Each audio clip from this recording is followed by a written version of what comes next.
네, 안녕하세요. 본격 공부작업 팟캐스트 서울대는 어떻게 공부하는가 한지우입니다. 우리는 지금 모기 게니치로의 아침의 재발견 보고 있습니다. 아침 시간이 중요한 건 알겠는데 뭐니 해도 일단 아침에 눈을 떠서 컨디션을 개운하게 만드는 것 자체가 힘든 일이죠. 오늘은 어떻게 하면 아침에 일어나 좋은 컨디션을 만들 수 있는지 그 부분을 좀 나눠드리겠습니다. 4가지 요소를 짚을 수 있을 것 같아요. 첫째는 당연히 잠입니다. 전날 밤에 일찍 자야 아침에 쉽게 일어날 수 있어요. 밤에 할 일이 얼마나 많은데 일찍 자라는 말이냐, 한가한 소리다 라는 생각이 바로 올라오시는 분들도 계실 줄로 압니다. 저도 퇴근하고 나서 밤 늦게까지 팟캐스트니 원고니 작업을 했기 때문에 정확히 알고 있어요. 그런데 이런 저자의 주장에 귀를 기울여 볼 필요가 있을 것 같네요. 밤에는 우리 뇌가 절대로 창의적인 일을 할 수 없다는 겁니다. 이 부분에는 저도 동의를 해요. 그래서 저는 머리가 잘 안 돌아가면 그냥 잠을 일찍 청하는 편을 택했거든요. 예컨대 어차피 우리가 하루에 7시간을 자야 한다고 할 때 자정 무렵에 1시간 동안 공부하는 것과 새벽에 눈을 떠서 1시간 공부하는 것은 효과 면에서 확실히 달라요. 밤에 머리가 맑으면야 공부를 더 하겠지만 저 같아도 조금만 머리가 둔해지면 밤에는 주저없이 잠들었습니다. 둘째는 햇살입니다. 눈을 뜨자마자 아침 햇살을 보는 것이 도움이 된다고 하고요. 셋째는 이어서 아침 운동이에요. 아침 햇살을 받아야 컨디션이 쭉 올라가니까 아침 햇살을 받으면서 운동까지 조금 한다면 얼마나 좋겠습니까? 그리고 마지막 넷째는 식사입니다. 오늘 이야기도 어렵지 않아요. 직접 들어보시죠. 그럼 시작하겠습니다.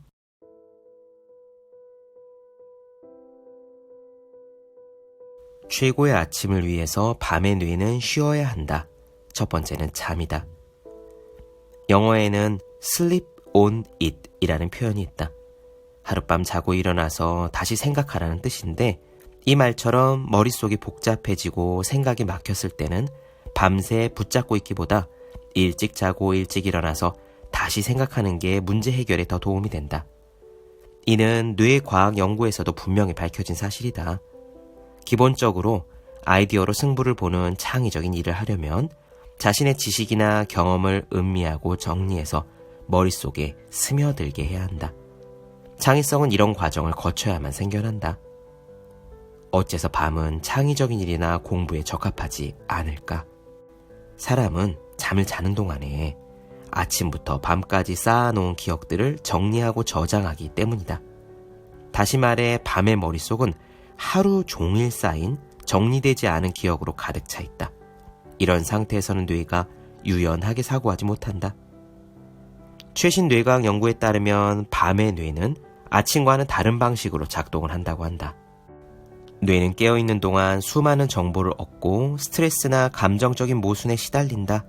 그리고 자는 동안의 뇌가 이것을 쓸모 있는 자원으로 만든다. 숙면과 질 좋은 잠이 꼭 필요한 이유가 바로 이 때문이다.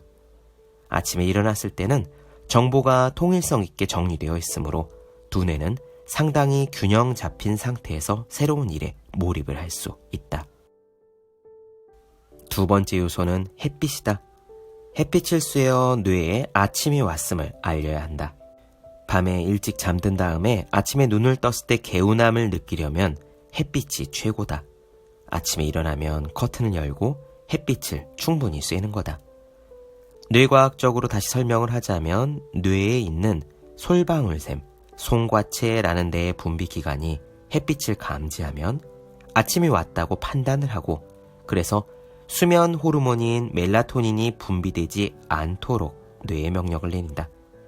이처럼 햇빛을 쐬면 뇌에 불이 반짝 들어와서 졸음이 달아나기 때문에 개운하게 아침을 시작할 수 있다. 또한 아침에 일어나자마자 햇빛을 쐬면 뇌를 깨우는 세로토닌이라는 호르몬의 분비가 활성화된다. 몸과 마음의 균형이 바로잡히는 것이다. 이처럼 아침에 쐬는 햇빛은 뇌에 새로운 활력을 불어넣어주는 원천이나 다름이 없다. 뇌과학적으로 설명하자면 이렇다. 햇빛이 망막세포에 전달이 되면 빛의 자극이 신경자극으로 변환이 돼서 시교차상핵이라는 곳에 이르며 이곳에서 솔방울샘의 지령을 내려 세로토닌이 분비가 된다. 그러면 우리 몸은 각성과 주의 상태가 되는 것이다. 반대로 저녁이 돼서 어두워지면 시교차상핵에서 솔방울샘으로 지령을 내려 멜라토닌을 분비하도록 한다. 그러면 두뇌의 여러 부위들이 잠잘 준비를 하게 된다. 아침에 두뇌 컨디션을 최상의 상태로 만들기 위해 오늘부터 햇빛을 쬐는 연습을 해보면 어떨까? 아침에 신문을 가지러 문 밖으로 나가거나 베란다에서 햇빛을 쬐면서 스트레칭을 하는 것도 좋다. 어떤 방식으로든 뇌를 비롯한 온몸에 아침이 왔으니까 오늘 하루도 힘냅시다와 같은 긍정적인 메시지를 보내는 것이 중요하다. 세 번째는 아침 운동이다. 아침에 걷거나 조깅을 하면 뇌가 활성화돼서 스트레스 해소에 도움이 된다. 뇌에서 알파파가 나와 긴장이 풀리고 몸과 마음이 행복감을 느끼면서 뇌의 시상하부와 뇌하수체에서 베타 엔돌핀이라는 것이 분비가 된다. 이 베타 엔돌핀은 스트레스를 해소하는 물질로 뇌에서 분비되면 서서히 행복감이 밀려오며 그에 따라 몸과 마음의 피로가 사라진다. 정신적으로 단단해지므로 일이나 공부를 할 의욕도 샘솟는다. 그래서 이 베타 엔도르핀은 몸속에서 만들어지는 천연 마약이라고도 불린다. 다만 이 쾌감 물질은 5분, 10분 정도만 운동해서는 분비되지 않는다. 가볍게 땀이 배어나오도록 30분 정도는 운동을 해야 한다. 운동량은 자신의 피로나 스트레스 정도에 맞춰서 정하면 좋다. 너무 과도하면 역효과가 난다는 사실을 명심해야 한다. 따로 운동할 시간을 낼 수 없는 현대 도시 생활에서 걷기나 조깅처럼 간편하고 효율적인 신체 활동은 없다. 그렇다면 언제 운동을 하는 것이 가장 좋을까? 나 역시 학창 시절에는 주로 저녁에 운동을 했다. 하지만 지금은 이미 자리 잡은 생활 습관이 있다. 저녁에 시간을 내기가 좀처럼 쉽지 않아 주로 아침에 시간이 될 때마다 걷기 운동을 하는 것이다. 몸의 건강을 위해서라면 아침이든 저녁이든 상관이 없지만 창의성을 높이고 두뇌를 단련하기 위한 목적이라면 저녁보다는 아침을 더 추천한다. 특히 걷기 운동은 저녁보다는 해가 있는 아침에 하는 것이 좋다. 햇빛을 받으며 걷거나 가볍게 달리는 등의 운동을 하면 근육을 통해 뇌로 효과가 전달돼서 세로토닌 신경이 활성화된다. 세로토닌 분비가 늘어나면 몸에 활력이 솟아나고 행복한 마음이 생긴다. 저녁에 하는 걷기 운동 또한 근육 강화나 다이어트에는 물론 도움이 되지만 햇빛이 없으므로 세로토닌 분비를 촉진하기는 어렵다. 자, 이제 마지막으로 네 번째 아침 식사다.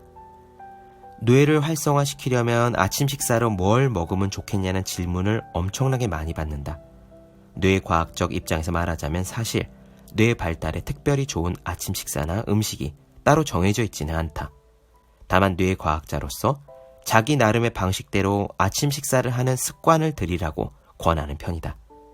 나는 아침에 눈을 뜨면 커피와 초콜릿을 먹으며 먼저 정신을 차린다. 커피는 수면 호르몬인 아데노신이 신경에 달라붙지 못하게 함으로써 각성 효과를 높이고, 초콜릿은 도파민 분비를 촉진시켜서 두뇌를 자극하여 집중력을 높이는 효과가 있다. 하루 종일 자신의 능력을 제대로 발휘하고자 한다면 반드시 아침을 규칙적으로 먹는 습관을 들여야 한다. 여기서 한 가지 말하고 싶은 부분이 아침밥을 많이 먹어야 머리가 좋아진다고 생각하는 사람들이 있다는 점이다. 뇌과학적으로 말하자면 아침밥을 많이 먹는다고 해서 머리가 좋아지는 것도 일을 더 잘하게 되는 것도 아니다. 그러나 아침을 아예 먹지 않아 뇌가 에너지 공급을 받지 못하면 이것은 사고력 저하로 이어져서 큰 문제가 생긴다. 다만 영양 균형이 잡힌 같은 양의 식사를 매일 아침 규칙적으로 먹어야 건강에 더 좋다는 사실만큼은 틀림이 없다.